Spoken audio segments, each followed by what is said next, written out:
যারাই ভগ্নাংশ করি না কেন অনেক সময় অনেক ক্ষেত্রে ভুল করি, যেমন প্রকৃত ভগ্নাংশ, অপ্রকৃত ভগ্নাংশ এবং মিশ্র ভগ্নাংশ যেটাকে বলি। 1 নম্বরে হচ্ছে প্রকৃত ভগ্নাংশ,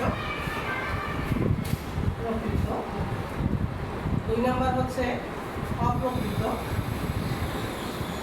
সবাই একটু ভালো করে দেখবা।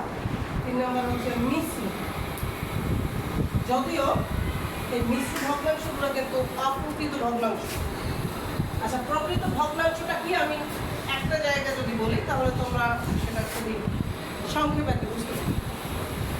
প্রকৃত ভগ্নাংশ উপরে থাকে ছোট, উপরে কি থাকে উপরে কি থাকে ছোট, আর নিচে থাকে বড়। অর্থাৎ নিচের সংখ্যাটা বড় আর উপরের সংখ্যাটা ছোট। বুঝতে পারছো?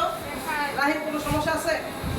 কিন্তু ঠিক এই একই সংখ্যা যদি উপরেরটা বড় হয়, উপরেরটা কি হয় বড়, আর নিচেরটা যদি ছোট হয় সেটা হচ্ছে অপ্রকৃত ভগ্নাংশ। বুঝতে পারছো?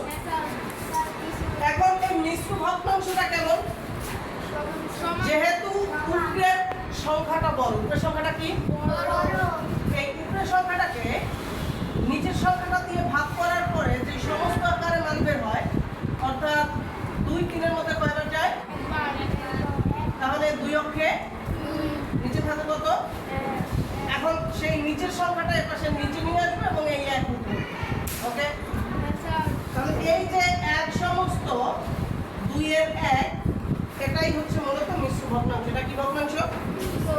তাহলে আমরা ভগ্নাংশ কয়টা পাইলাম? 3টা।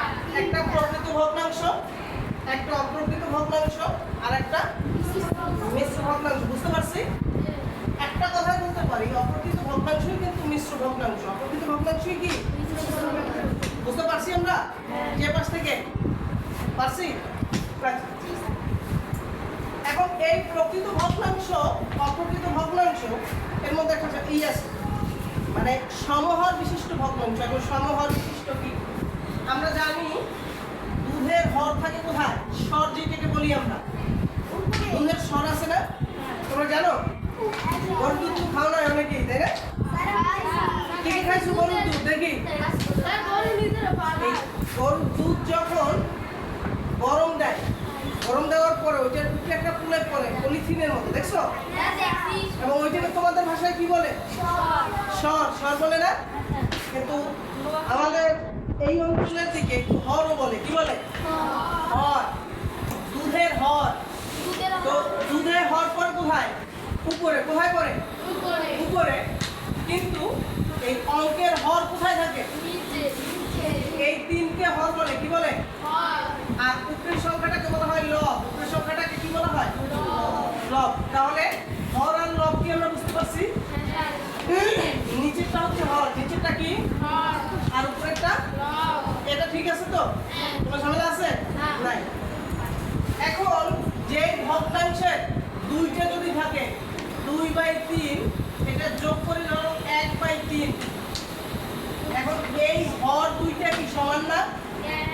নিচের হর 2টা কি সমান? নিচের হর 2টা কি সমান? এজন্য এটাকে বলা হয় সমহর বিশিষ্ট ভগ্নাংশ। সমহর বিশিষ্ট ভগ্নাংশ। বুঝতে পারছো? এটাকে কি বলে? সমহর বিশিষ্ট ভগ্নাংশ। কোনো ঝামেলা আছে? নাই। আচ্ছা, এটা পৃষ্ঠ দিয়ে নিয়ে